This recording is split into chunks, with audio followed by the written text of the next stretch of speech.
to Global 360, the webcast produced by the Washington Diplomat, which for over 25 years has been the premier source of information for the diplomatic community here in Washington, D.C. This webcast is also sponsored by Cigna, which is a global health services company, as well as Sahori Insurance, which has been serving the diplomatic community for over 50 years. I am Managing Editor Anna Gavel, and I want to welcome today our special guest, Ambassador Carlos Vecchio, who is Venezuela's envoy to the United States. Welcome, Ambassador. Thank you for joining us. Thank you very much for this invitation. It's a truly honor being here with you. Thank you very much, Anna. Thank you.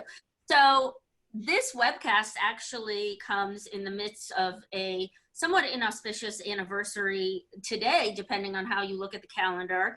It's been exactly a year and a half since Juan Guaidó and the opposition-held National Assembly invoked a constitutional provision to declare Guaidó acting president of Venezuela after Nicolás Maduro won re-election in 2018 in what was widely seen as fraudulent elections. Now, the US and many countries in Europe, Latin America, and around the world quickly recognized Guaidó as Venezuela's legitimate leader. And shortly afterward, on February 23rd, 2019, the opposition sent a widely publicized aid convoy across the Venezuela's border, and hopes were high that Venezuela's security forces would switch sides and finally abandon Maduro. There was also hope that the people themselves would be able to rise up against Maduro, who has essentially presided over the collapse of the Venezuelan economy. Poverty, homicides, hyperinflation, medical shortages, and hunger have driven a mass exodus of Venezuelans to neighboring countries, even though their once wealthy country has the world's largest reserves of crude oil. So it certainly appeared the opposition had momentum on its side. Yet, unfortunately, a year and a half later, here we are. Nicolás Maduro, backed by the military, is still in power, despite international support for your boss, despite a barrage of US sanctions, and despite Venezuela's misery being compounded by now the coronavirus and the global plunge in oil prices. So, Ambassador, we obviously have a ton of ground here to cover, and want to get straight to everything. We'll dispense with the diplomatic niceties. And, you know, here we are. A lot has happened over the last year and a half, but Maduro has not really budged. So what are your next steps? Yeah, well, good morning. Thank you very much, Anna, for this introduction, for this invitation. Just before going to that point, it is important to put in context what's going on in Venezuela.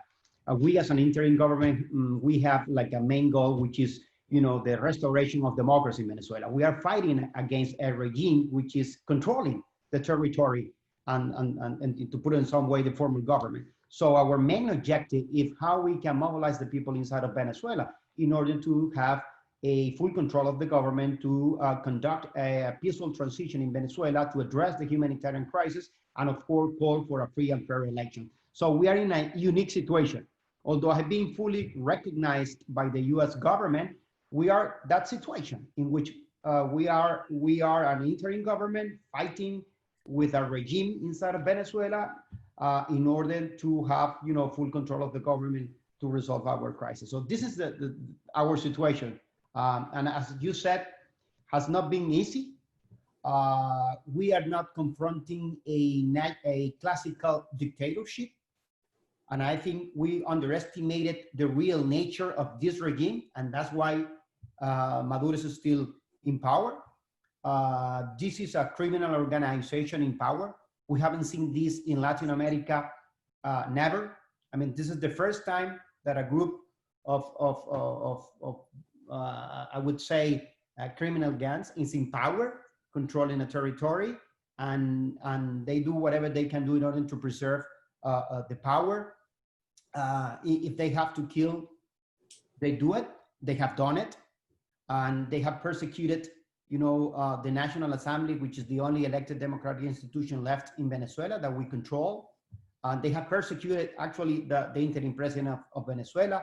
The last three chief of staff have been detained. One of them is in jail right now.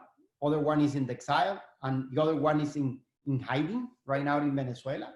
And 4 times the inner circle of the interim president Juan Guaidó has been dismantled, and he's under pressure not only from the security forces of the regime, but also the regime has been using illegal groups to attack the interim president and also his family. So as you can see, he's not in a desk, giving orders to a formal government. So he's fighting with a criminal organization. And so that's why it has been very difficult. And I think one of the mistakes that we committed last year, it was that we underestimated the real nature of this regime. Also, you cannot compare, Ana, Juan Guaidó against President Maduro. That's not the fight.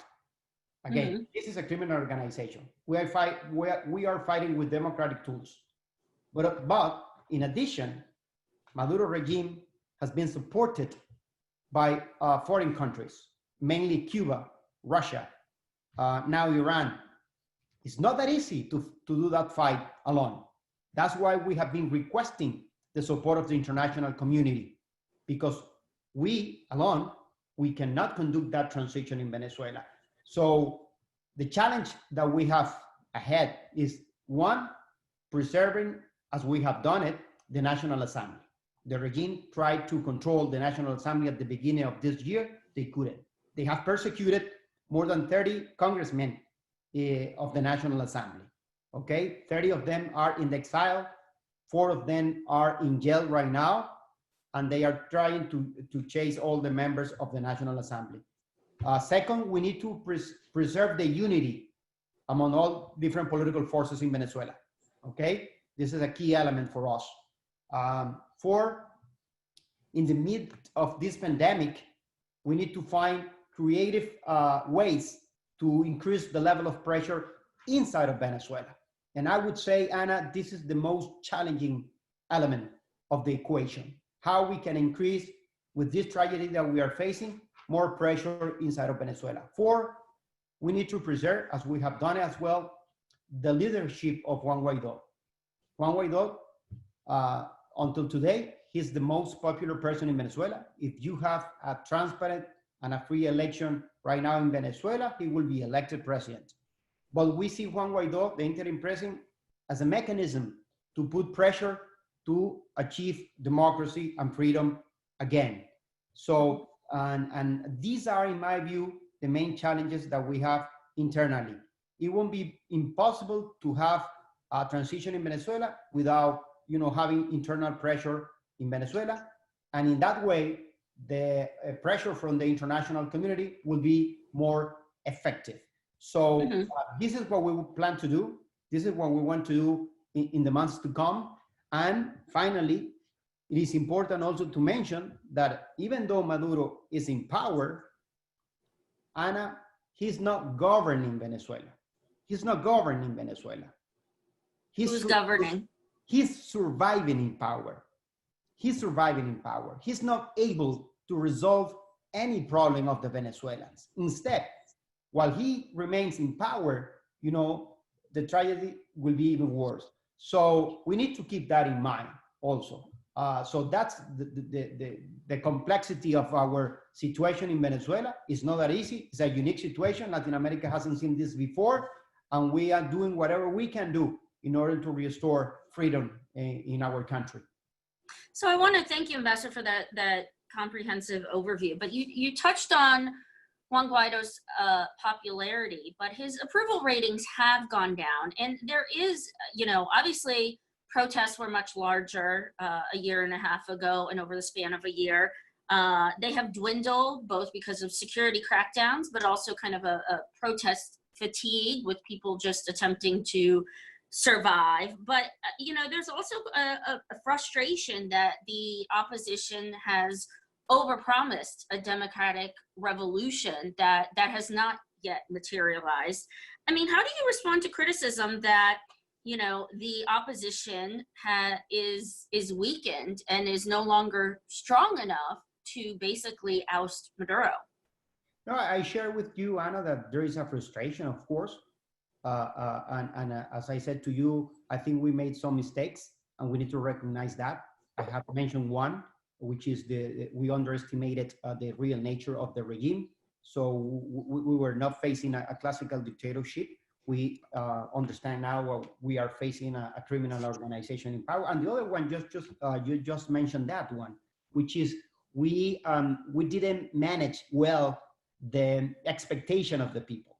You know, and probably that's why, you know, people is frustrated. People are frustrated. So we understand that.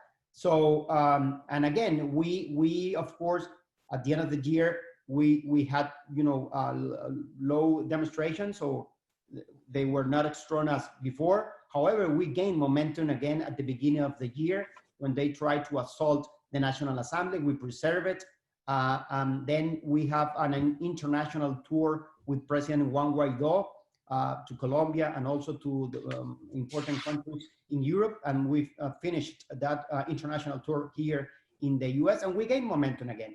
And unfortunately, the pandemic, you know, hit Venezuela, and now the situation is more complicated. So in my view, we can gain momentum again. The important elements, in my view, Anna, and that's why I'm fully confident on this. One, the majority of the Venezuelan people, they want a change. It's there, okay? More than 80% of the Venezuelans want to have a change in our country. They don't like Maduro. They don't want to live with the current situation that we are facing right now. Second point, we are not alone. We have preserved the international coalition that we have created. This is the most important international coalition since World War II. So we have preserved that. That is quite important. And last, freedom always prevails against tyranny.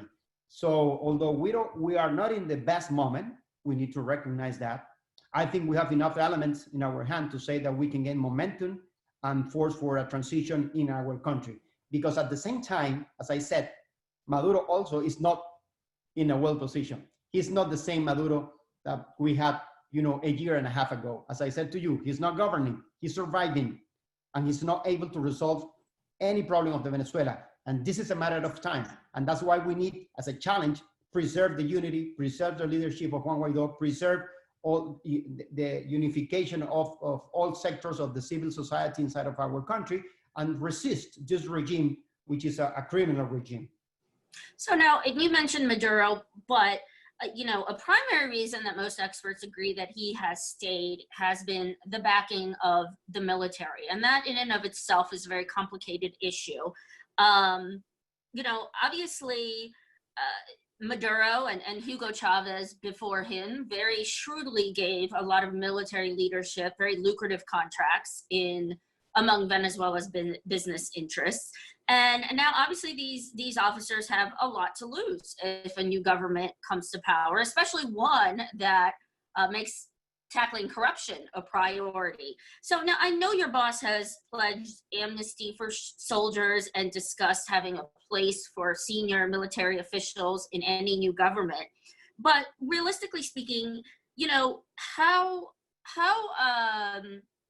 reassuring are these kind of reassurances, considering that many military leaders would, you know, number one, lose economically, potentially hugely in a new government, and two, they fear, you know, repercussions such as prison time in any new government. I mean, how do you address the military being so closely intertwined with the Venezuelan economy and therefore sticking with Maduro?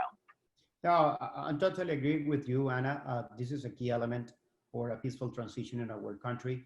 We have been, you know, pushing for that transition, calling the militaries to be in the right side of history, in supporting not Juan Guaidó as an interim president, supporting the constitution and democracy. Fortunately, there are just only few militaries who are in that elite, who are, you know, linked to Maduro. But the majority of the institution, they are totally disconnected with Maduro. We have had, you know, conversations with many of them privately, and we know what's going on in Venezuela. Remember something, I mean, they are Venezuelans as well. They are suffering. They have family, of course. So the majority of the militaries, the soldiers, the lower ranks and the middle ranks soldiers, I mean, they are against Maduro, okay? And they are loyal until they aren't. You know, that has been part of our history as well. And we need to keep, you know, pushing with them, with the entire institution. And also something which is very important, and why I'm saying this so clear, they have detained more than 127 military officers, important officers inside of this institution. Because who have supported the opposition. They are supporting the constitution. They are against Maduro. They are against the corruption inside of the military force. They understand that the situation cannot continue as it is, because the benefit is getting just only to a few part of the elite and only to the members of the inner circle of Maduro. And they understand that the situation must change. So what I'm trying to say is that the military institution it has not been calm. No, there is also a struggle inside of the military institution. That's why you have seen military officers in jail right now. Some of them have been tortured. Some of them have been killed for being tortured by the regime. So it tells you that something also is happening inside of that institution. And our so main you goal, think there are cracks happening in the military, especially among the top brass? Absolutely, absolutely. You know, I think we have created some cracks inside of the institutions and inside of the inner circle of Maduro. I think Maduro has been isolated. He's not, I would say that part of the inner circle of Maduro, including some military officers, they understand that Maduro is not going anywhere. And that's why we need to preserve, you know, the unity, the leadership of Juan Guaidó, and push that and put that pressure internally to, you know, to facilitate that transition. But again, the military institution, in my view, also they are disconnected. They are disconnected with Maduro, and that's why we need to preserve and we need to resist in our views in how we can bring democracy back. Also, we have said some of them have been, for example, sanctioned by the U.S. The U.S. has been so clear. They actually issued a framework for transition in Venezuela, saying that if any military officer helps the transition in Venezuela, they will lift that sanction. So you can see there a positive incentive to those military officers who are right now backing Maduro to flip and take side in favor of democratic transition in Venezuela. So we are trying to work with those incentives in order to facilitate the transition and at the same time putting the pressure internally. But I don't have any doubt that the military institution, they are disconnected with Maduro. And the other element that we need to understand how we can handle it is the presence of Cuba and the intelligence services of Cuba in controlling the military institutions in order to prevent any movement inside of the military's officers to facilitate the transition. This is a very complicated element because they have been supervising and controlling all the movements inside of the military institution. So I want to ask you, beyond Cuba, you'd mentioned sanctions, and we've received quite a few questions in regards to U.S. sanctions. Now, for those that don't know, there's been a steady stream of U.S. sanctions, especially since March, that includes sanctions targeting the all-important oil sector. The U.S. has effectively put a multi-million-dollar bounty on Maduro's head, charging him and his close circle with narco trafficking. Just days ago, the U.S. offered a $5 million reward for the country's Chief Justice, who is accused of participating in transnational organized crime. Earlier this month, the U.S. threatened to block the delivery of fuel to Venezuela by several Iranian oil tankers. So I do have to ask two questions. One, what more is there, in a sense, to sanction? Because the U.S. has really gone no holds barred in terms of sanctioning officials and the oil economy. And also, how concerned are you that these sanctions, Maduro is resilient to them and they are trickling down to the average Venezuelan who is already struggling very much? I would say, first of all, Anna, the worst sanction that Venezuela has is Maduro. I mean, all the tragedy that we have in Venezuela started long before the sanctions were imposed. You know, just to give you some examples, the hyperinflation, you know, started long before the sanctions were in place. The contraction of our economy. In the last 6 years, our GDP has been contracted in 70%, and this year will be even close to 80%. So this is something crazy. For example, the oil production went down in a half, you know, before sanctions. So the real sanction is Maduro. It's not the US sanctions. And also the sanction has prevented that Maduro could continue with the looting of our national resources. For example, to give you another detail, in the first half of this year, they have sent to Cuba close to 13 million barrels of oil. What we are getting back? Anything from Cuba. So that's insane. So the sanction is Maduro. And that's why we have been saying that the key element on this is, instead of asking the US to lift in the sanction, we need to ask Maduro to lift the dictatorship, that's the real problem that we are facing right now. And one of the concern or different approaches that we can take is that we need to apply this in a multilateral approach. That's why they have not been effective as we want. Mm-hmm. Sanctions only from the US is not enough. We have been requesting the Latin American countries and also the European country to set a group of sanctions in order to have more effectiveness against the regime. So would that touch on, for instance, not just Cuba, but Iran and Russia and China, who've been the primary backers? Would other countries be willing to go there? Exactly. Because otherwise Maduro, you know, they have been looking for loopholes in those sanctions and just keeping the regime as it is right now. And also it is important to mention that in the way the sanctions were crafted, there are a lot of exemptions in that regime which allow the humanitarian assistance to go to Venezuela. In fact, we have received humanitarian assistance from the international organizations. There is a section regarding food and medicine. So even the regime can buy food and medicine here in the US, and they haven't done it. Instead, they paid, for example, one lobbying firm $12 million in, 3 weeks ago. Actually, they bought luxury cars recently here in the US for $3 million. So there is a propaganda that have been used by the regime saying that everything what's going on in Venezuela is due to the sanctions. And that's wrong, that's propaganda.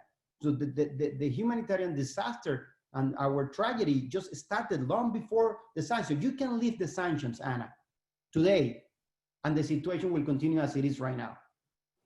And mm-hmm. it will be even worse. This is the only tool that we have to put more pressure in the regime. Mm-hmm. When we have negotiation, we have been in some negotiation with the regime. And the first things that they put on the table is, please lift the sanctions. Right. So imagine something without sanctions. What would the interim government have in order to negotiate with the regime? Anything.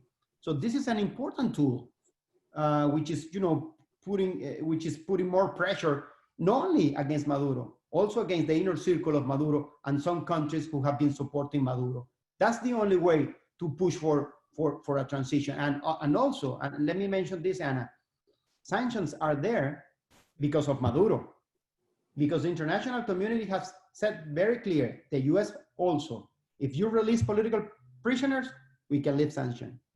If you stop doing illegal activities or doing money laundering here in the US, we can lift sanctions. Sanctions are there because Maduro is conducting illegal activities. For example, PDVSA, our oil company, is no longer an oil company, has become a laundering machine for the regime. So if you are a country and you have a regime, launder money here, I mean, you will imply you could put some sanctions in order to avoid those illegal activities. So sanctions are there because Maduro has continued with with his activities in violating human rights, in conducting illegal activities, in becoming more closer with terrorist groups inside of Venezuela and with other countries. So that's why we are just saying that the real problem that we have is not because of the sanction, it's because of the regime and the way they have conducted our country in the last years. So, and certainly, as you said, I mean, Maduro there's been the largest economic contraction of any country in peacetime since World War II. So as you said, this isn't a new development, but even some proponents of sanctions say at this point, especially given the humanitarian crisis, it needs to be coupled with diplomacy and dialogue. And we have heard, obviously the big news a few weeks ago, President Trump mentioned that he would be perfectly open to having a meeting with Maduro before slightly backtracking and saying that the meeting would have to entail his peaceful exit. So, you know, we have heard rumblings from the US and from some critics of that it's time for some sort of renewed effort at dialogue, even though I know previous attempts in the Norwegian-led mediation forum did not come to pass or did not bear fruit. So, I mean, what is your party's stance in terms of possibly the opposition negotiating or the U.S. negotiating, with Maduro to come to some sort of peaceful resolution compromise? What would be your red lines and what would you be willing to accept? The important thing here, Anna, is to understand what Maduro has done in the past. They have been calling for negotiation. In other words, they have been calling for fake negotiations. They don't want to negotiate the power. We need to force them for a negotiation. You know, they have been using the dialogue in order to divide the opposition, in this case, the interim government, to divide the international community, to gain time, to remain in power. But they haven't negotiated, never, anything. And so that's why we need to understand the real nature of this regime, which is a criminal organization. And that's why we need to force them for a fair and a transparent negotiation to facilitate the transition in our country. We're open to that. And we agree with the US that the only way to do it is just having the conversation with Maduro, but to decide when he's gonna leave and when and how. That's the only possible negotiation. So you would be open to a negotiation if it involves presidential elections that would not involve Maduro. And let me give you more details. In the last process of negotiation that we had with the Norwegian last year, President Guaidó presented, you know, a solution. He said, I will step aside, and if you, Maduro, step aside as well, and we create a transitional government with all political forces in Venezuela, with people who have not been involved in drug trafficking, on human rights abuses, on corruption. Let's have that transitional government, and let's call for a transparent presidential election. So we have presented solution. Maduro never has presented a fair, a serious, a credible solution in Venezuela. So they have been manipulating all the time the international community and also the people inside of Venezuela. That's why we need to understand clearly, Anna, the real nature of this regime. They are criminal. That's why we need to force them for a fair negotiation. So the only way to resolve the humanitarian crisis is not sending more humanitarian aid to Venezuela. It's forcing the regime for a peaceful transition, a credible transition, to have an emergency government, to implement an emergency plan to address the humanitarian crisis, and at the same time prepare the country for a presidential election with the observation of the international community. This is our proposal. That's why we have been asking for the support of the international community. That's what we want for our country, because it's the only way to resolve the tragedy that we have in our country. So on that note, if presidential elections don't happen within the year, which there is a good chance that things will stall, now Venezuela, for those who might know, is scheduled to have legislative elections in December.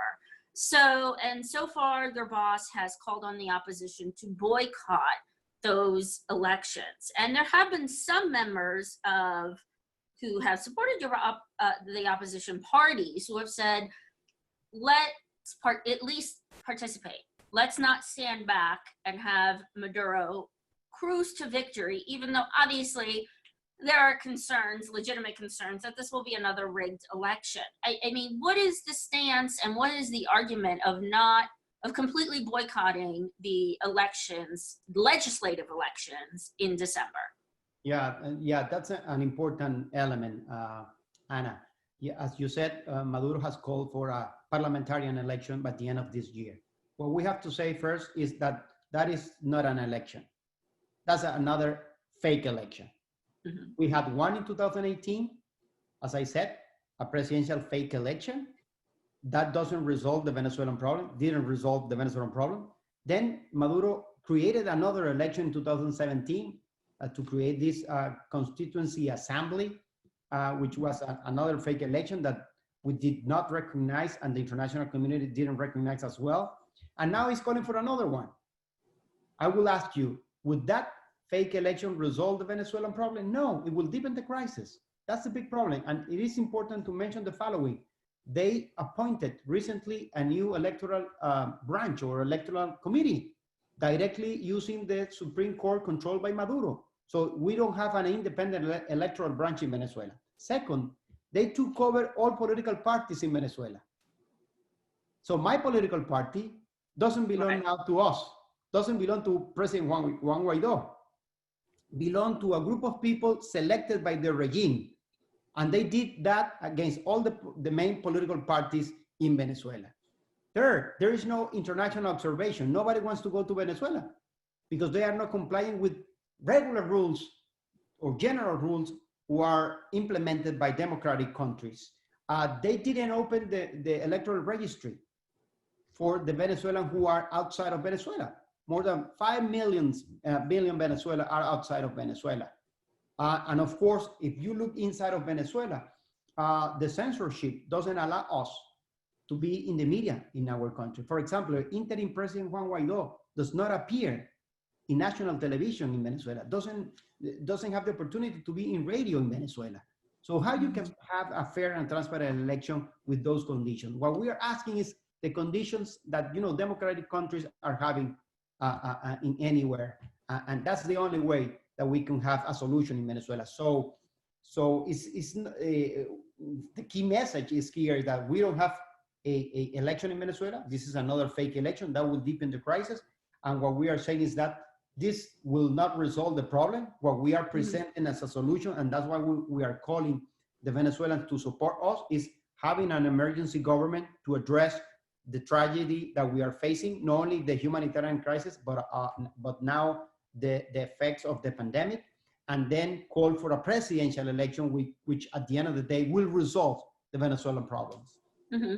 So I'm glad you brought up that topic, because even though it's a bit late, we need to talk about the pandemic. I mean, you mentioned humanitarian crisis. We're in a whole new league of a crisis. And now for those listeners who don't know, it's been an interesting, unique dynamic in Venezuela in terms of the pandemic, which is, of course, sweeping Latin America and sweeping us here, unfortunately, in the US as well. Now, Venezuela hasn't reported nearly the number of cases as countries such as Brazil. In part, experts speculate that could be because of the international isolation of Venezuela. Maduro did lock down the country fairly early on. At the same time, obviously, testing is limited and government reports their accuracy is dubious. But now you also have this other dynamic where so many of the thousands of Venezuelans who have fled the country and not necessarily found prosperity are trying to return to the country in light of the pandemic. There have been reports where they've been quarantined at the border and so forth. So this is an incredibly fast-moving, complex situation. So, Ambassador, what do you know about what is happening in terms of the coronavirus inside Venezuela? And what would the opposition like to see in terms of the international community helping to address the crisis? No, thank you, Anna. it is important to mention is that we are facing an emergency within the emergency. As I said at the beginning, we had a humanitarian crisis before the pandemic hit Venezuela, okay? With numbers, as you said, that only you have seen in a country with war. This has been a man-made disaster, okay? And so just to give you one detail, the last survey from one of the most important universities in Venezuela said that we have 96% of poverty in Venezuela. 41% is extreme poverty in our country. They don't have access to water. And so the social situation is quite complicated. The minimum wage is $2 per month. And if you want to get the food, the basic food basket, you need $282. So as you can see, the situation in Venezuela has been very, very complex. And with the pandemic, that's the other virus that we have now. Okay, so this is an emergency within the emergency, and we have been the worst prepared. We have the worst health system in place in Latin America. So we are not prepared for this pandemic. And Maduro didn't take advantage of the previous months of the year in order to prepare the country for the pandemic. And the numbers that we have seen, in my view, they are underestimated. I mean, as you know, they have increased the persecution during the pandemic. They have put in jail doctors, nurses, protesters, and also reporters, journalists inside of Venezuela in order to, to stop all the information. So they have been manipulating all the time. And so this is not the first time that they do it. We have limited tests, as you said. We are conducted 600 tests per day. Our experts, they say that we need at least 6,000 PCR tests in order to have a proper system to track the infection in Venezuela. We are not preparing the hospital. For example, our capacity in public hospital with the ICU unit, they are 600, we have 8 intensive care beds in public hospital. And if we include the private hospital, that will add 200 additional beds to attend the pandemic. So we're not ready for this. And we have seen the curve increasing. I don't know if you can see this chart. Well, that's pretty visual. There's a lot of pink, unfortunately, going very high up. Yeah. You can see that, as you said, the pandemic got late in Venezuela, mainly because we were applying, we were forced to apply social distancing because of the regime. So now we can see the curve going up. So this is the impact that we are having right now. We think it's worse, and the regime is, didn't take the actions that we needed in order to stop the impact of the pandemic. Would you be in favor of international organizations? I mean, I don't know about the US, but international organizations giving aid to the government in spite of the differences? We have said the following. We have said that we will promote the humanitarian assistance to Venezuela with the only condition that humanitarian aid cannot be handled by the Maduro regime, because at the end of the day will not end to the Venezuelan people and will be manipulated, politically speaking, in Venezuela. So where would it be funneled through? How would it be distributed?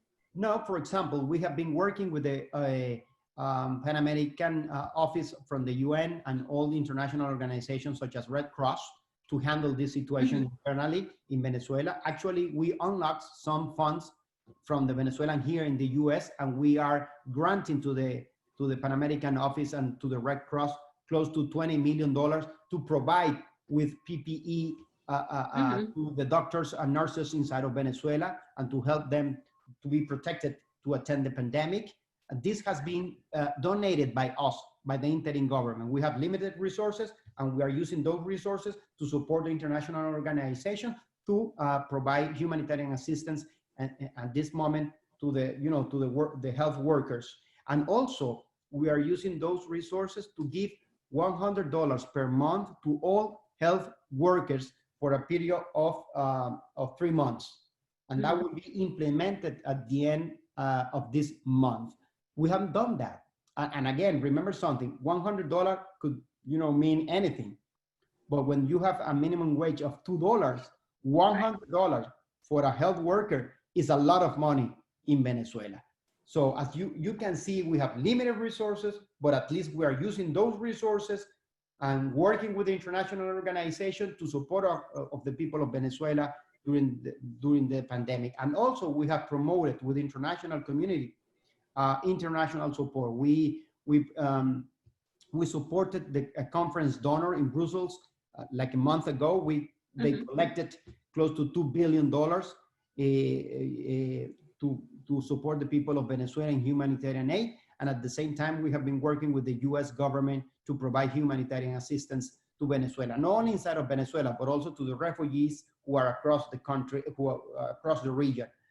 So we are moving toward that direction. But the most important thing, Anna, is that we need to keep in mind that the only way to resolve the humanitarian crisis, to attain the impact of the pandemic in the months to come, is having a transitional government, a credible transition, to get the international support and cooperation that we need in order to address the main problems that we have inside of Venezuela. Mm-hmm. Now, we have a lot of great questions, and I will get to as many as I can. I'm going to be greedy and ask one more question because this is a fascinating discussion. It's a twofold question. On the one hand, we have seen in interviews where President Trump has insinuated that President Guaidó is weak and has not done enough on his part, on the opposition's part, to change the situation in Venezuela. Now, on the flip side, on the twofold question, I want to ask you, because you personally have known Juan Guaidó for well over a decade, and you've worked with him. He is your ally. You've helped to co-found the party of which he is now spearheading. Can you, on the one hand, comment on some of these comments that have come from President Trump? And on the flip side, can you tell our audience what are some of your personal insights into Juan Guaidó as well, that you've known for so long? Yeah, no, Anna, what I can say from the US and from the Trump administration is that we have received a strong support from them, and not only with words, with actions.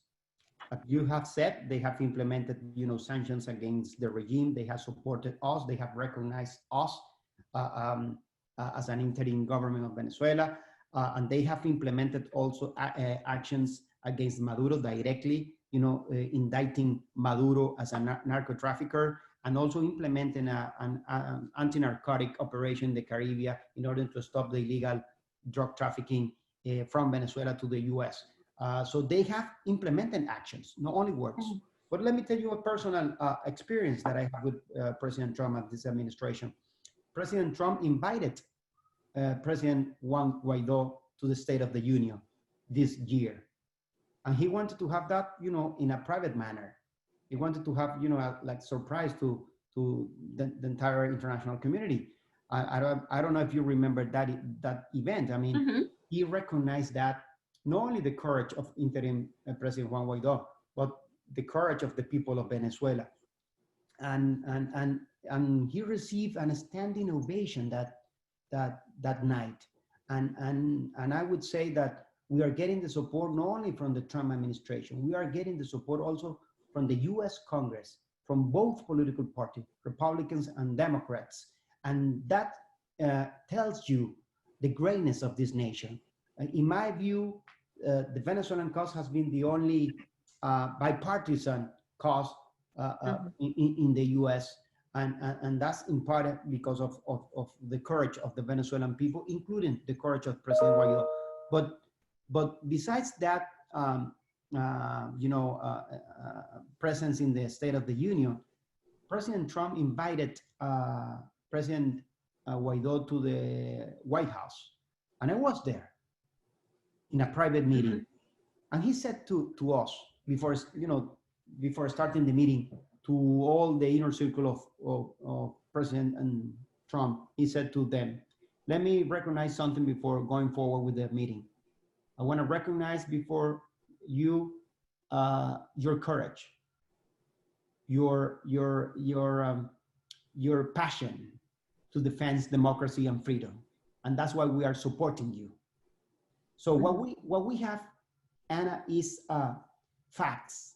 We have actions. We don't have only words. So what I can say is that we have the support of the U.S. They have been supporting us since the beginning, and they will continue to do it. And again, it's not only the support of the Trump administration, of the executive power. We are getting the support also from the legislative power, in this case the US, and also from I would say, the judicial branch, which is imposing or implementing actions against the criminals who are inside of the regime. Mm-hmm. So we thank what they have done in favor of democracy in Venezuela. So now we have quite a few questions. I want to start with Luciana from Voice of America. So she has a specific question. And on that note, as we talked about, the U.S. has been increasing sanctions to help your cause. But reportedly, U.S. officials privately acknowledge that further options are going to be limited. One remaining step is to block swaps for the supply of diesel fuel in exchange for crude oil. Do you support ending those transactions as a way to put further pressure on Maduro, or does Venezuela need that diesel for humanitarian purposes? As I said at the beginning, the U.S. has been very clear in open the door for humanitarian assistance, and they have crafted the sanction regime in a clear manner in order to facilitate the food and the medicine that Venezuelans need. In fact, as I said to you, we have received tons of food and medicine during the pandemic, mainly conducted through the international organizations. And I think that's the rule, that's what we want, and we will continue to do so. It is important to mention that the regime, we think that if we give money to the regime, that money will go to the real beneficiaries or to the Venezuelans. That is not the case. Let me give you one example. Alex Saab, which is the frontman of Maduro, and now has been detained, and the U.S. is trying to extradite Saab to Venezuela. He signed an agreement, oil for food, with the Maduro regime. So they kept the oil, and they didn't send the food to the Venezuelans. So we need to create a mechanism to avoid that Maduro regime could handle the resources of Venezuela, because they won't give those resources to the Venezuelans. They will keep those resources to the elite. So we need to explore in the sanctions regime mechanism that stop Maduro in looting our resources, because again, they are using that to preserve the power, to keep their privilege, but at the end of the day, they won't resolve the problem of the Venezuelans. Okay, so we've had quite a few number of questions, and I know we could go on forever. You have a Twitter account, so don't worry, I'm sure you'll be deluged with questions. But a number of questions have discussed essentially the U.S. interfering with the sovereignty of another nation. And this obviously gets to a very sensitive subject of the U.S. history of regime change in Latin America. I mean, it has been something that President Trump has mentioned, at least hinted at over the years, that a military option is not off the table. There were reports of a recent plot where two U.S. special forces were arrested, along with several others trying to come in and topple Maduro. So, I mean, how do you respond to criticism that the U.S. does not have the right to interfere in the sovereignty of another nation? And point blank, would you be in favor of forcible regime change?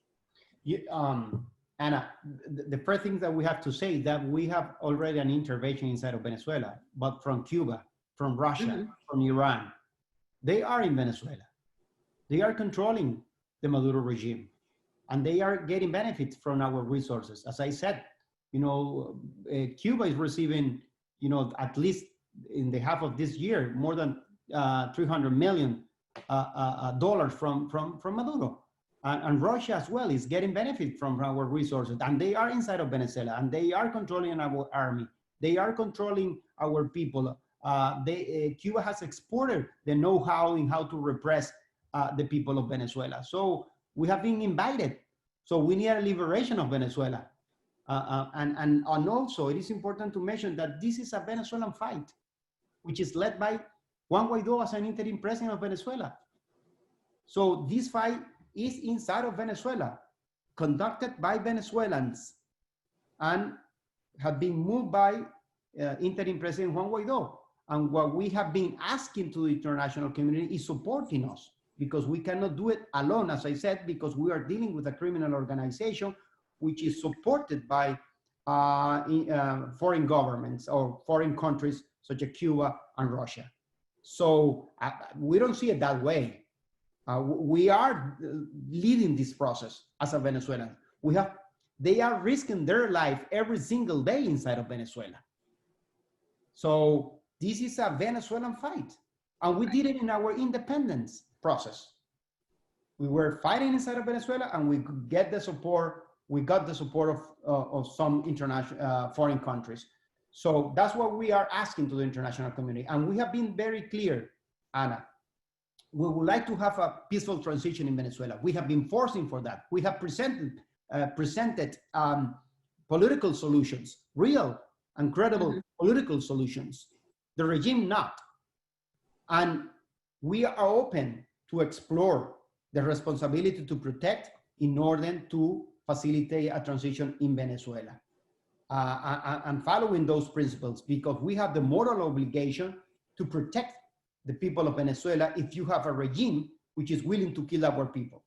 So that's why we need to have all those options when you are dealing with a criminal organization. So nobody wants to get to that point. I hope we can have a peaceful transition. But President Guaidó has been very clear. He has been very clear. I will explore all the options in order to protect the people of Venezuela, and will remain with those principles. Well, now certainly your boss has a very forceful, eloquent, and elegant speaker here in the U.S., and we are very grateful that you took quite a bit of time to speak with us. I think, you know, obviously here right now we're very focused on domestic issues, not just the pandemic, but upcoming elections. But at the same time, Venezuela is one of the major international issues that are taking place. So we need to keep an eye on it. We need to see what will happen, and we will be in touch. And you've been wonderful about speaking with the public to really communicate what is happening here. So we really appreciate your time. Obviously appreciate everyone who has joined us today. We will be posting this interview on YouTube. If you have not gotten to your questions, you yourself, Ambassador, have a very popular Twitter site at Carlos Vecchio, and we'll have all of the links as well. You can like us on Facebook, on Twitter, all of those wonderful social media giants will be on there. We want to, again, also thank our sponsors, Cigna, the US-based global health services company. We want to thank Sahori Insurance as well, which has been serving the diplomatic community for half a century.